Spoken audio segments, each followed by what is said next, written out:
Buenos días. Vamos a hacer ahora una presentación de la exhortación apostólica del Papa Francisco, titulada Evangelii Gaudium. Y se trata de un documento muy importante, es el último documento con el cual expresa el que lleva en su corazón el Papa actual, y nos quiere comunicar lo que él entiende que es el gran reto de nuestra época, un reto en relación con la evangelización, con la nueva evangelización de la que ya hace años que se está hablando en la Iglesia. Y lo quiere centrar precisamente en este aspecto, Evangelii Gaudium, el gozo del Evangelio, la alegría del Evangelio. Estamos en una época en la que es fundamental que la Iglesia pueda transmitir su mensaje. Estamos en la época de la nueva evangelización y hay que hacerlo con alegría. Esta alegría que llena el corazón ha de ser la característica de la nueva etapa evangelizadora. El mundo actual está lleno de tristeza individualista, donde la gente busca placeres superficiales, individuales. La tentación de los creyentes en esta época es caer en el resentimiento o en la queja. Por eso el Santo Padre invita a renovar el encuentro con Jesucristo, a dejarse encontrar con Él.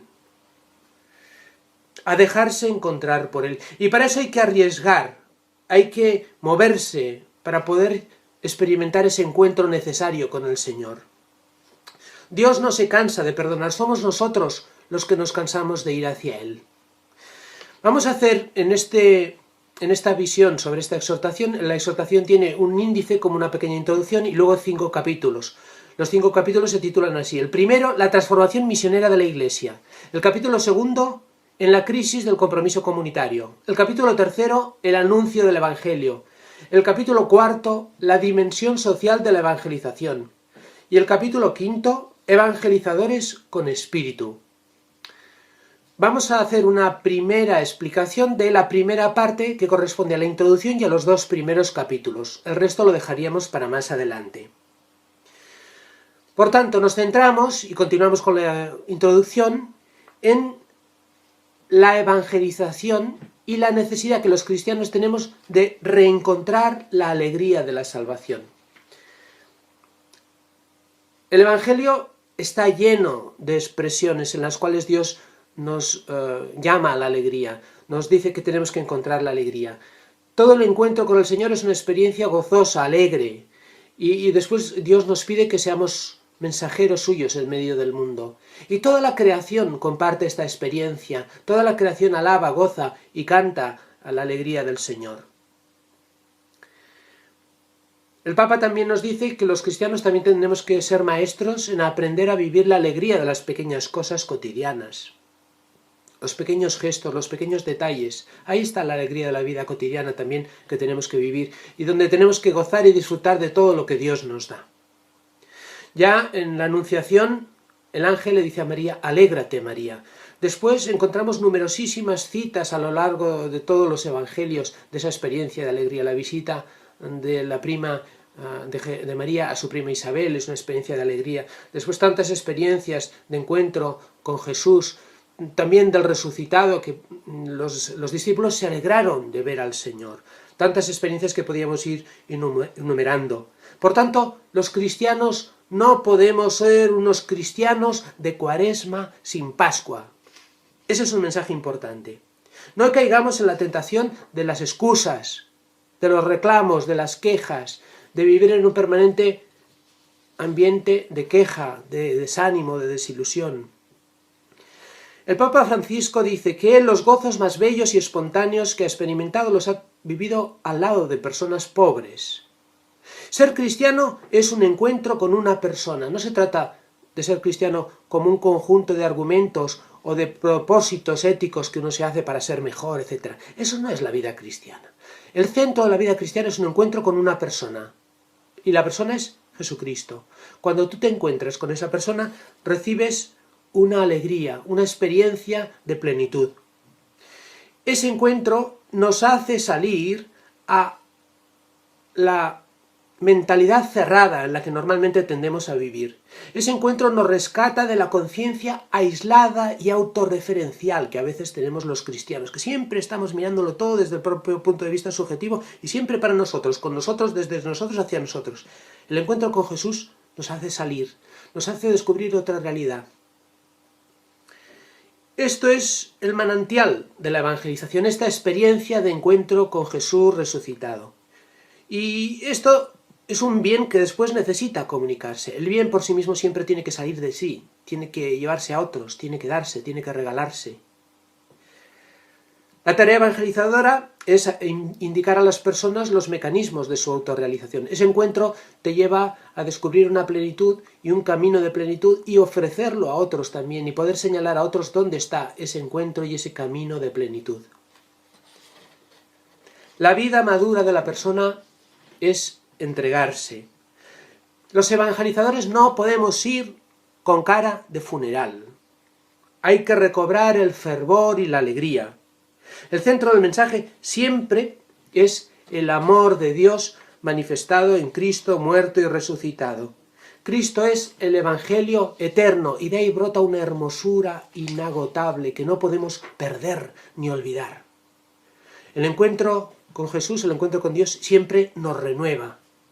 Siempre nos hace descubrir nuevos caminos, nuevas formas. Y hoy los tenemos que descubrir para comunicar este mensaje y esta experiencia al mundo actual. Es cierto que siempre en la vida cristiana y en la vida espiritual se da el primado de Dios. Dios es el que toma la iniciativa, sí, y también en ese encuentro y en esa iniciativa que Él toma hacia nosotros nos pide también una respuesta. Nosotros tenemos que responder. Y la iniciativa es responder a esa novedad de Dios y darlo todo. Dios nos pide que lo demos todo. Después, también ciertamente nos ofrece todo. Y nos ofrece el 100 por 1, mucho más de lo que hemos dado. Y eso lo tenemos que hacer también con una memoria de la historia, de las personas. No es una experiencia espiritualista, es una experiencia real, concreta. La nueva evangelización se tiene que dar en 3 grandes ámbitos. El primer ámbito es el de la pastoral ordinaria, los creyentes practicantes, aquellos que vienen, que asisten, que practican. Bueno, pues con ellos también tiene que llegar el mensaje de la nueva evangelización para concentrar, modular y hacer progresar su fe y avivarla. Un segundo ámbito es aquellos bautizados no practicantes, todas aquellas personas que aun siendo de tradición cristiana han dejado de practicar o han perdido espíritu, han perdido ilusión. Y en un tercer lugar, en un tercer ámbito, están todo aquel grupo de personas que no conocen a Cristo o lo rechazan. La evangelización tiene que llegar a todos en esos 3 momentos o esas 3 etapas o 3 ámbitos distintos a los cuales también no nos podemos olvidar. Por tanto, centrando el tema, el anuncio de la evangelización es la tarea primordial de la Iglesia. Los cristianos tenemos que pasar de una pastoral de conservación a una pastoral misionera. Este documento que el Papa presenta, dice él mismo, que no es un documento, una palabra definitiva. Después también las iglesias locales tendrán que hacer su trabajo en una actitud de descentralización, para ir descubriendo qué aspectos concretos, qué elementos concretos hay que desarrollar en cada sitio, etc. La línea que ha seguido el Papa para este documento es a partir de la Lumen Gentium, de las intuiciones fundamentales, y ha ido desarrollando diferentes temas, uno detrás de otro, para poder iluminar este aspecto. Hasta aquí la introducción. Vamos a pasar al primer capítulo. Es la transformación misionera de la Iglesia. Evidentemente todo parte del mandato misionero de Jesús. En Mateo 28, 19, 20 queda expresado de esta manera: Id y haced que todos los pueblos sean mis discípulos, bautizándolos en el nombre del Padre y del Hijo y del Espíritu Santo, enseñándoles a observar todo lo que os he mandado. Esa sería la misión de la Iglesia. La Iglesia, por tanto, tiene ya una constitución para estar en actitud de salida, en envío y misión. Y esta es la experiencia que hemos encontrado siempre en los grandes personajes de la Biblia: Abraham, Dios le manda salir de su tierra. Moisés, Dios le envía a liberar a su pueblo por el camino de Egipto y después por el camino del desierto. Jeremías, Dios también envía al profeta en medio de su pueblo para llevarle la palabra. La invitación que Dios nos hace es siempre salir de la comodidad e ir a las periferias. La alegría del Evangelio es misionera. El Evangelio anunciado da fruto, pero da fruto por sí mismo, porque tiene una potencialidad, un poder muy grande, que es el poder de Dios, de la palabra de Dios. Nosotros nos tenemos que poner al servicio de esa palabra y también respetar el misterio de sus procesos, de su evolución, no querer tampoco ver los frutos como a nosotros nos gustaría. La intimidad con Jesús de la vida cristiana es una intimidad itinerante, es una comunión misionera. La Iglesia, por tanto, es salida, donde los discípulos, dice el Papa, tiene una serie de expresiones así curiosas, significativas. El Papa dice que los discípulos primerean, se involucran, acompañan, fructifican y festejan. Con estas palabras está definiendo cómo los cristianos tenemos que vivir. Primero, la palabra primerear. Evidentemente es un neologismo, es una palabra que no es propiamente castellana, pero él la utiliza con un mensaje muy concreto y muy claro. El que primero actúa es siempre Dios. Dios es el que actúa en nuestra vida. Dios es el primero. Pero nosotros también tenemos que responder a ese espíritu y esa iniciativa de Dios. Y primerear para los cristianos sería responder valiente, rápidamente, ágilmente a la iniciativa amorosa de Dios. Y después de primerear viene involucrarse. Los discípulos se involucran, entran en la vida cotidiana de los demás. Los ministros ordenados han de tener olor de oveja, se tienen que mezclar con la gente, tienen que vivir con la gente. No se trata de dar un mensaje y luego retirarnos a nuestras habitaciones. Se trata de convivir, de compartir, de entrar en la vida de la gente, involucrarse en los problemas, en la realidad. Hay que acompañar a la humanidad en todos sus procesos, y eso requiere paciencia. Eso lleva a dar frutos de vida nueva. Hemos hablado de primerear, involucrarse, acompañar, estar al lado de la gente, fructificar. También los cristianos tenemos que ver los frutos, pero no los frutos que nosotros queremos. Quizá a nosotros nos parezca que los frutos sean imperfectos o inacabados. Los frutos son de Dios, Él los lleva, Él los mueve. Tenemos que valorarlos, cuidarlos como una plantita, protegerlos. El discípulo, el cristiano, cada uno de nosotros, estamos llamados a dar la vida, a ir al martirio, a dar testimonio, para que la vida se manifieste como quiera y cuando quiera, para que se manifieste el poder de Dios. Y entonces nosotros también como comunidad celebramos, festejamos. La liturgia es la expresión de esta vida compartida, de esta actitud cristiana, de primerear, de involucrarse, de acompañar, de fructificar. Después nos reunimos juntos, celebramos la Eucaristía, oramos. Es el encuentro de la comunidad donde Dios se hace presente y hace memoria de los misterios realizados en tiempos pasados que continúan realizándose hoy en medio de la Iglesia, en medio de la comunidad. Por tanto, la Iglesia necesita una actitud constante de conversión pastoral y misionera. No se trata de una simple administración. La Iglesia no puede ser una institución burocrática para organizar y administrar una serie de actividades y una serie de recursos. La Iglesia tiene que estar en estado permanente de misión, en una actitud constante de renovación, porque si no, todas las instituciones, todos los grupos estables, todas las estructuras, tienen un peligro de corrupción. Si nos falta la fidelidad eclesial, también en la Iglesia se cae en la corrupción.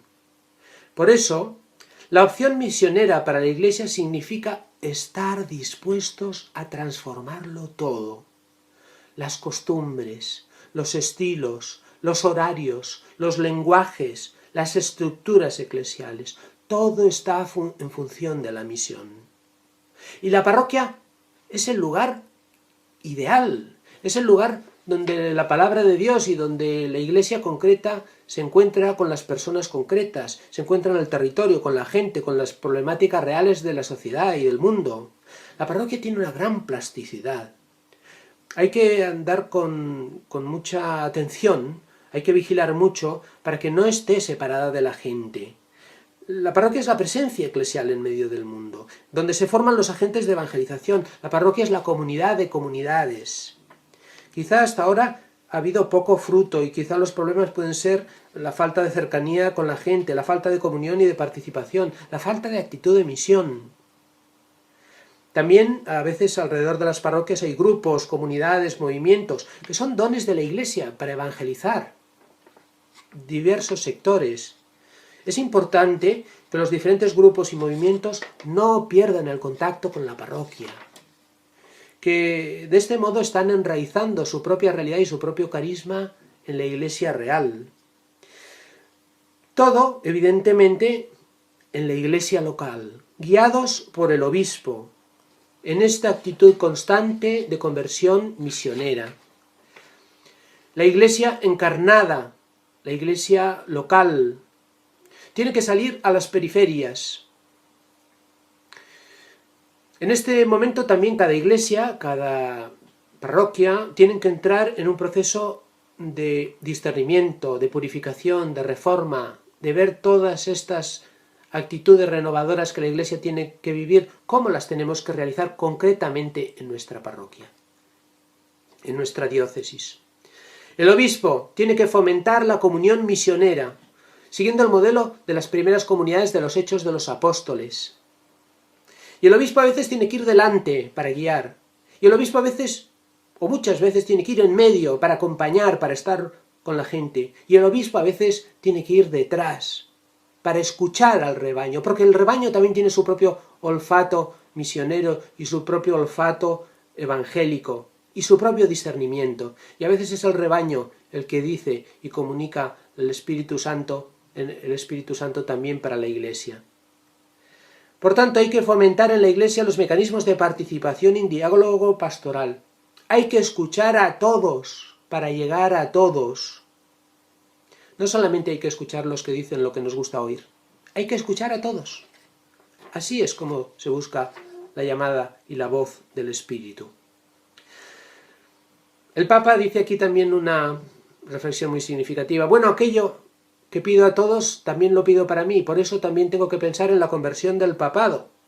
Y estoy dispuesto a acoger todas las sugerencias que pueda recibir para conseguir que el ministerio del Papa sea más fiel a Jesucristo y más asequible y más significativo para el mundo de hoy. Ya Juan Pablo II había pedido ayuda para una reforma del papado. Y en el Concilio Vaticano II, por ejemplo, se había intentado hacer un desarrollo de la colegialidad, de las conferencias episcopales, etc. Todo eso está todavía bastante por realizar y falta mucho porque hay mucha centralización. Bueno, pues es el camino que hay que ir realizando. Por tanto, hay que entrar en una etapa de pastoral en clave de misión. No vale aquello de siempre se ha hecho así. Audacia y creatividad, en unidad con el obispo. Desde el corazón del Evangelio, sí, pero también hay que tener la capacidad de modificar la manera de comunicar el mensaje para que llegue a nuestros conciudadanos, a nuestro mundo de hoy. Hay que estar dispuestos a cambiar lo que haga falta para que el mensaje llegue en su esencia, porque si no, nos puede pasar que la Iglesia transmita un mensaje mutilado. ¿Cuántas veces se están transmitiendo en la Iglesia una serie de mensajes morales que tal y como se explican y tal y como se dicen, fuera de contexto, no se entienden, y la gente entiende lo contrario de lo que la Iglesia quiere decir? Seamos realistas, no demos por supuesto que la gente va a entender lo que nosotros queremos decir. Hagamos el esfuerzo de que la gente pueda entender lo que Dios les quiere decir. Y no cambiemos las cosas secundarias por las centrales. Cuando hay confusión, como en nuestra época, que es una sociedad de la información, con tantos mensajes, con tantas ideas, con tantas opiniones diversas, los cristianos tenemos que aprender a concentrar el núcleo de nuestro mensaje y saber qué es lo importante. Cuando hay mucha confusión, hay que saber transmitir en el anuncio lo más bello, lo más grande, lo más atractivo, lo más necesario. Y nos tenemos que olvidar quizá de otras cosas que son importantes, pero que solamente encuentran su sentido si hemos centrado la propia vida. Por tanto, tenemos que conseguir en la Iglesia un anuncio con una propuesta simplificada, contundente y radiante, que vaya al corazón de las personas, que salga del corazón del Evangelio y que llegue a las inquietudes, a las preocupaciones, a los gozos y a las esperanzas del hombre de hoy. Si no respondemos a eso, la Iglesia no está cumpliendo bien su mensaje. En el corazón del Evangelio nos encontramos la belleza del amor de Dios que nos salva, que se nos ha manifestado en Jesucristo, muerto y resucitado. Ciertamente en la Iglesia hay que tener claro un orden y una jerarquía de verdades. Santo Tomás lo iba resumiendo en que el centro de la fe cristiana sería esa fe activa por la caridad, la fe y el amor, por tanto. Estamos aquí con las obras de amor a Dios y al prójimo, concretadas en el prójimo. Estamos aquí en el centro del mensaje cristiano como la vida y el amor y la misericordia. Hay que vigilar mucho también los que tienen y los que tenemos una misión en la predicación, con insistir en lo fundamental. No podemos perder mucho tiempo en cosas secundarias y no comentar las fundamentales, dándolas por supuesto. Todas las verdades cristianas se armonizan y se iluminan mutuamente. El Evangelio, en su núcleo fundamental, invita a responder al Dios amante amando a los demás. Si no, el Evangelio se deforma con opciones ideológicas. La misión, también por otro lado, hay que tener en cuenta que se encarna en límites humanos. Los exégetas y los teólogos ayudan a madurar el juicio de la Iglesia. Se acogen entonces distintas líneas de pensamiento filosófico, teológico, pastoral, armonizadas con respeto y amor.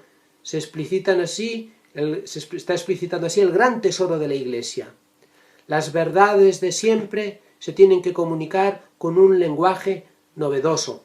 A veces, cuando escuchamos un lenguaje ortodoxo, los fieles reciben algo que no es el Evangelio. Damos un falso Dios o un ideal humano.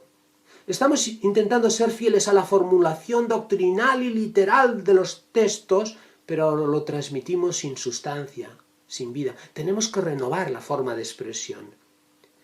El Evangelio ya sabemos que nunca será fielmente comprendido por todos, ni felizmente valorado por todos, porque tiene una dimensión de drama, de lucha. Nuestra fe es una fe crucificada. Pero tenemos que centrarnos para comunicar el núcleo del mensaje y así también despertar la adhesión del corazón, con cercanía, con amor, con testimonio. Hay algunas costumbres no ligadas al núcleo del Evangelio que quizá en la Iglesia ya no sirven y que las tenemos que revisar. Quizá algunas normas o preceptos eclesiales que ya no son eficaces. Santo Tomás, por ejemplo, decía que Cristo dio pocos preceptos. ¿Qué quiere decir esto? Nuestra religión no es una religión de esclavitud que impone muchas normas morales y que oprime. Nuestra religión es una religión de libertad, que quiere comunicar una experiencia de libertad y quiere conducirnos a ella.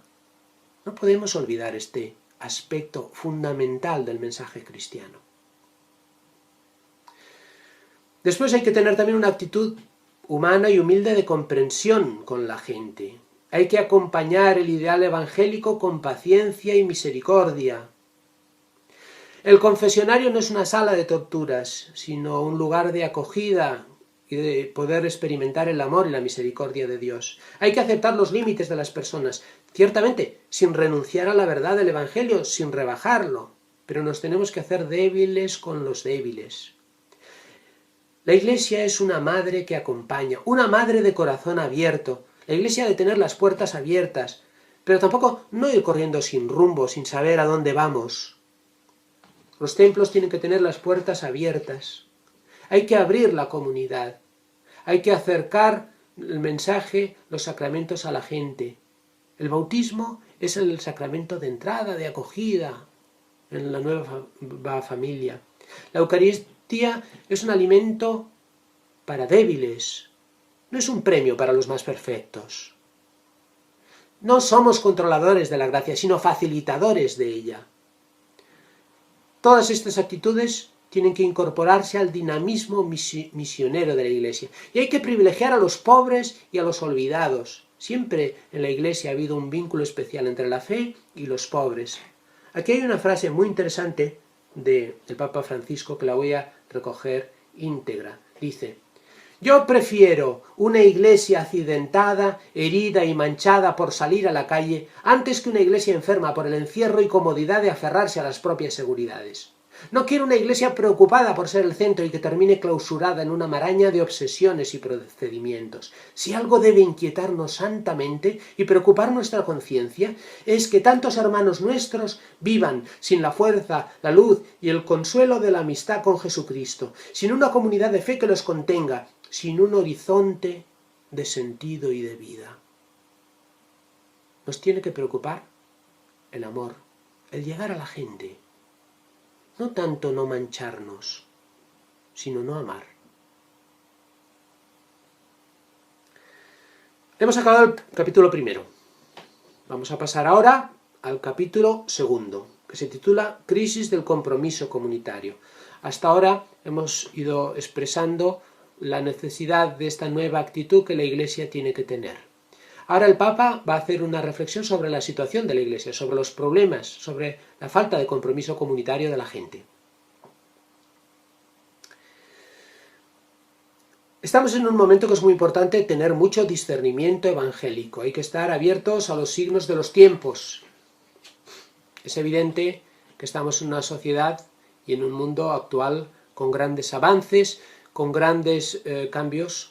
No hay una época de cambios, dice el Papa, sino un cambio de época, y tiene pues muchos elementos, un gran desarrollo científico, unas extraordinarias innovaciones tecnológicas que están influyendo muchísimo la vida de las personas. Hemos entrado en la era del conocimiento y de la información. Todo eso afecta al individuo y a la sociedad. Hay grandes avances, sí, pero también al mismo tiempo hay una grandísima desigualdad que cada vez parece que va aumentando más. Todos estos cambios positivos de la sociedad que podrían solucionar todos los problemas, parece que van solucionando y ayudan a progresar en algunos, pero en cambio en otros parece que van distanciando más las personas, todavía más. Por tanto, en este momento la Iglesia hace una llamada y una denuncia, no a la economía de exclusión. Hay grandes masas de la población excluidas y marginadas. El ser humano se ha convertido en objeto de consumo. Hay una cultura del descarte, hay una cultura de la exclusión. Todo eso viene por una falsa confianza que hemos puesto en el sistema económico actual. Se ha dado una globalización de la indiferencia. Y la cultura del bienestar en la que estamos viviendo anestesia a la sociedad. Nos hace no ser sensibles a realidades terribles que hay a nuestro alrededor, acostumbrándonos a vivir en un estilo de vida superficial y de consumo. Por tanto, en esta situación es muy importante el mensaje del rechazo de esta ideología y esta idolatría del dinero. La crisis financiera actual tiene en su base una gran crisis antropológica. La negación de la primacía del ser humano. Hay un fetichismo del dinero, una dictadura de la economía. El hombre se ha convertido en un objeto de consumo él mismo, y cuando no interesa es excluido. Grandes desequilibrios en nuestra sociedad. Se ha dejado libre a los mercados para que actúen por su cuenta y a la especulación financiera. Si a esto unimos otros problemas como la corrupción ramificada en tantos sectores y la evasión fiscal egoísta, estamos en una situación terrible, difícil. Los cristianos tenemos que decir no a un dinero que nos gobierna sin servir a la sociedad, a la humanidad, a los hombres concretos. Se da en este momento un desprecio de la ética, y solamente la ética, buscando su apoyo en un absoluto, en Dios, nos puede liberar. Solamente la ética puede permitir un equilibrio entre el orden social humano y la problemática y los grandes dramas que vivimos a nuestro alrededor. Hay que compartir con los pobres los propios bienes.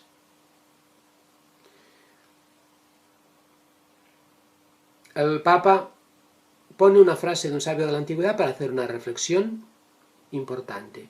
No compartir con los pobres los propios bienes es robarles y quitarles la vida. No son nuestros los bienes que tenemos, sino suyos.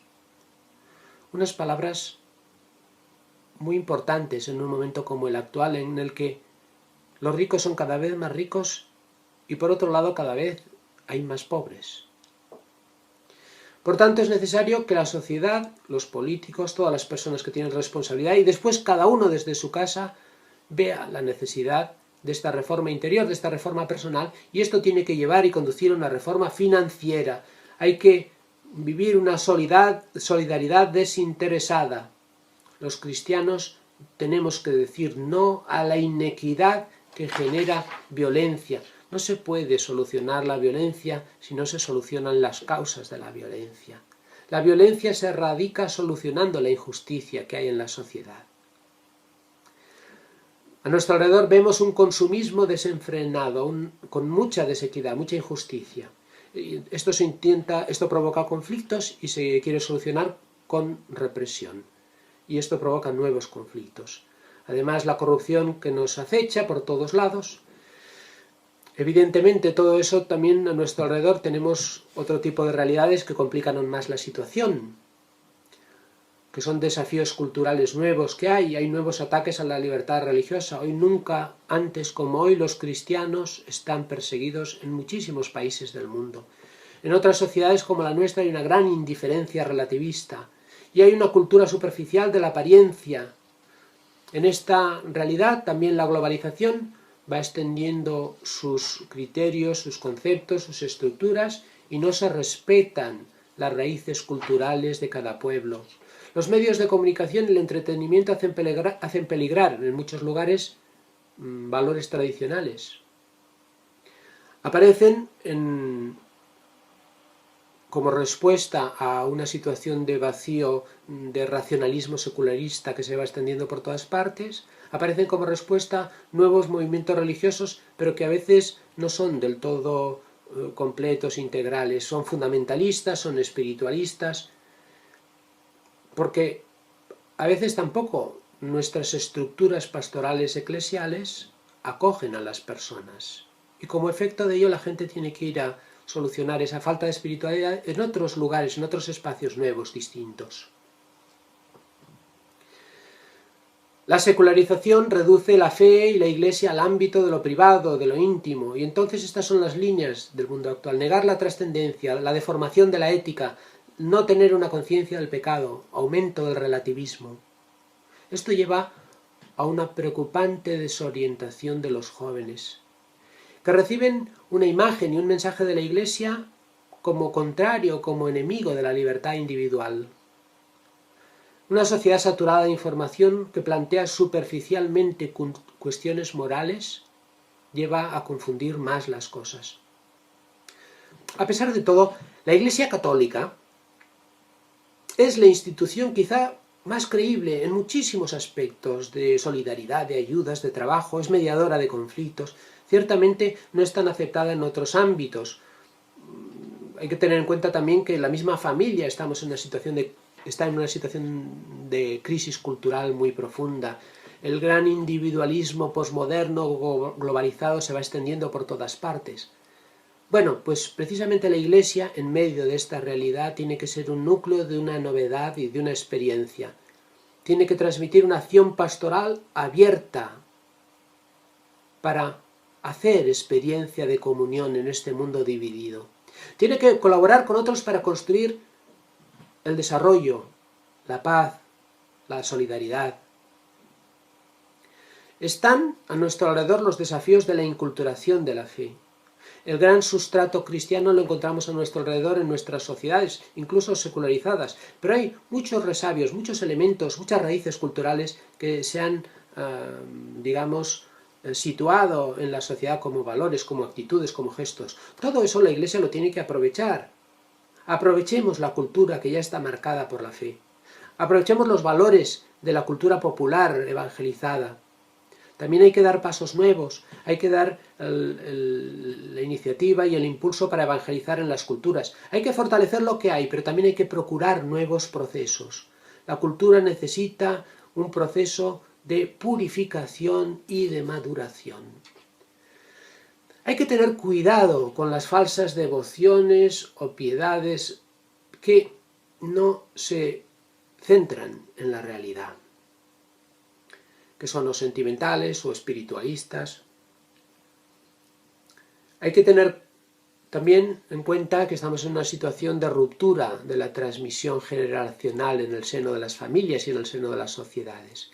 Bueno, estamos en una realidad compleja, pero hay que valorar los aspectos positivos que tenemos a nuestro alrededor y construir en base a ellos.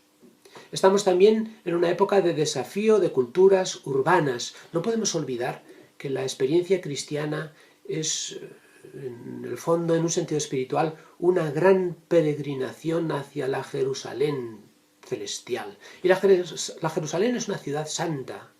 Tenemos que adquirir, más que un rechazo, una actitud contemplativa hacia la ciudad, hacia los ciudadanos, y también descubrir la presencia de Dios en las personas que buscan en todas partes y en las ciudades. En los diferentes estilos de vida, la ciudad promociona esto, una complejidad, una variedad, una multiplicidad de situaciones, de circunstancias, de culturas, de estilos. Pero siempre, en el fondo de cada corazón humano, hay una búsqueda existencial religiosa, también en cada persona, también en cada ciudadano. Por tanto, hay que estar abiertos a los nuevos lenguajes que hay a nuestro alrededor, a los nuevos símbolos, a los nuevos mensajes, a los nuevos paradigmas. Y este es el lugar privilegiado de la nueva evangelización. Conservar nuestra identidad, pero estar dispuesto a dialogar con todos en los lenguajes de ellos, con los mensajes, con las imágenes, con el estilo de cada uno. Necesitamos una evangelización que ilumine los nuevos modos de relación con Dios. Hay que llegar a los nuevos relatos y paradigmas, a las nuevas historias que hoy se explican, que se comunican, que se transmiten, a los nuevos lenguajes, donde están los jóvenes, donde están los mayores, donde están los profesionales, donde están todos los hombres y mujeres del mundo de hoy, para poderles hacer llegar la novedad del Evangelio. Hay que aprender a convivir con formas culturales distintas. En estas situaciones es muy posible y muy peligroso las actitudes de segregación que llevan al diálogo. Hay un peligro grande de confrontación. El diálogo es frágil. Bueno, pues precisamente los cristianos con el Evangelio tenemos el remedio a toda esta situación compleja de los males urbanos, a esta situación de conflicto, de divisiones. El Evangelio es el remedio, precisamente con esa actitud, con ese mensaje concentrado, esencial, transmitido, que es el fermento testimonial de una vida vivida que comunicamos y que invitamos a vivir. A nuestro alrededor existen numerosas tentaciones de los agentes pastorales. Hay que tener en cuenta que el aporte actual de la Iglesia al mundo es enorme, a pesar de los pecados de algunos. Muchísimos cristianos dan la vida por amor, en tantos lugares, en tantas situaciones calladas, en tantos servicios, en tantos trabajos. Necesitamos crear espacios también en la Iglesia motivadores y sanadores para los agentes pastorales.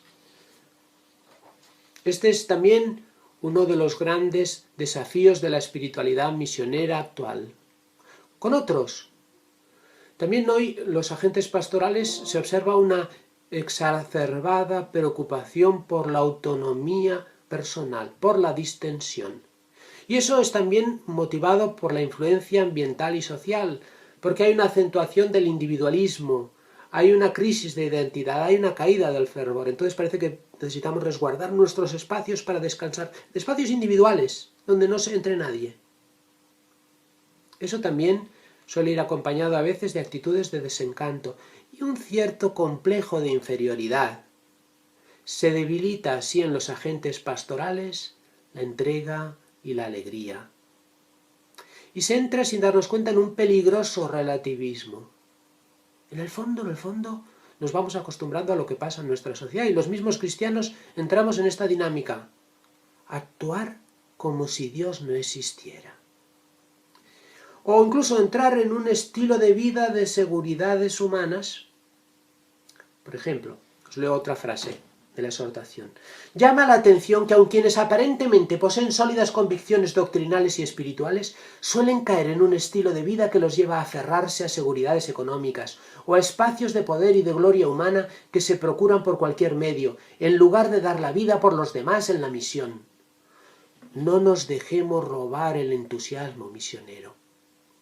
No puede ser que los cristianos caigamos en esta tentación de desánimo, de desilusión, y ya también guardarnos nuestros espacios, guardarnos nuestra economía, guardarnos nuestra vida, para que no, donde estamos nosotros protegidos, y después sí, nos dedicamos a la iglesia en el tiempo libre. No podemos darle a Dios solo el tiempo libre. Dios quiere que le demos todo, que nos fiemos de Él. No a la acedia egoísta, este estilo de vida en el cual nos podemos ir acostumbrando. Esta actitud de los cristianos de no querer comprometerse, una acedia paralizante que es como un desánimo, como un desinterés, como una desilusión en la cual nos vamos entrando. Eso en el fondo lleva y está causado por unas actividades, por una vida mal vivida. Porque las tareas ya nos cansan y nos enferman. Entramos entonces en una actitud de acedia pastoral. Las causas a veces son pues que quizá nos habíamos hecho proyectos irrealizables, que hay una vagancia, que tenemos pues una necesidad de éxitos y una vanidad que querríamos verla recompensada con triunfos, una despersonalización a nuestro alrededor, en nuestras relaciones con los demás, un inmediatismo ansioso que ya querríamos ver cosas. No se quieren asumir los fracasos y la cruz. En el fondo, yo diría, es lo que viene a decir el Papa Francisco, de otra manera, una falta de espiritualidad. El gris pragmatismo de la vida cotidiana nos va comiendo. Y entonces los cristianos nos convertimos en piezas de museo. No al pesimismo estéril.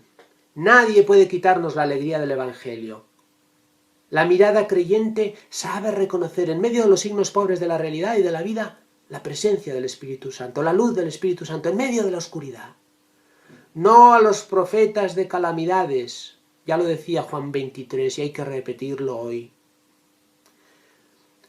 Tenemos que expulsar de nuestra vida esa conciencia de derrota. El triunfo cristiano es la cruz. Estamos a nuestro alrededor en una época, en una situación de desertización espiritual, sí. Los cristianos están perseguidos, sí, pero dentro de esta aridez tenemos que redescubrir la experiencia de la esperanza. No nos dejemos robar la esperanza. Tenemos que volver a generar aquellas relaciones nuevas que genera Jesucristo. Tenemos que volver a experimentar y a gozar de una mística de vivir juntos.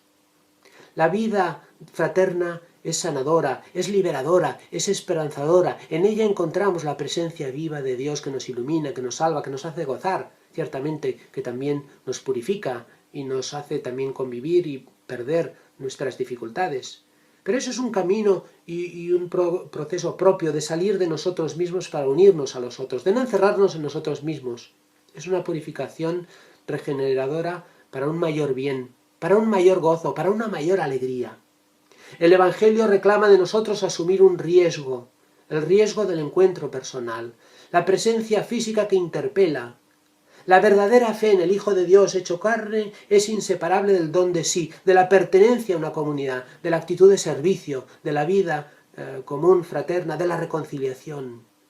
La experiencia de la encarnación del Hijo de Dios nos convoca a la revolución de la ternura. Dios que se ha hecho hombre nos ha traído la humanidad, la relación humana. El gran peligro que tenemos es el aislamiento. Tenemos que responder a esa salida de Dios hacia la gente con una salida nuestra hacia las personas. La Iglesia debe dar esta espiritualidad sanadora, buscando también y acogiendo y favoreciendo las espiritualidades populares con rostros concretos humanos. No hay que huir de la gente y de los compromisos. Tenemos que aprender a descubrir a Jesús en el rostro de los demás. Hay que vivir una fraternidad mística, contemplativa, mirando la grandeza sagrada del prójimo.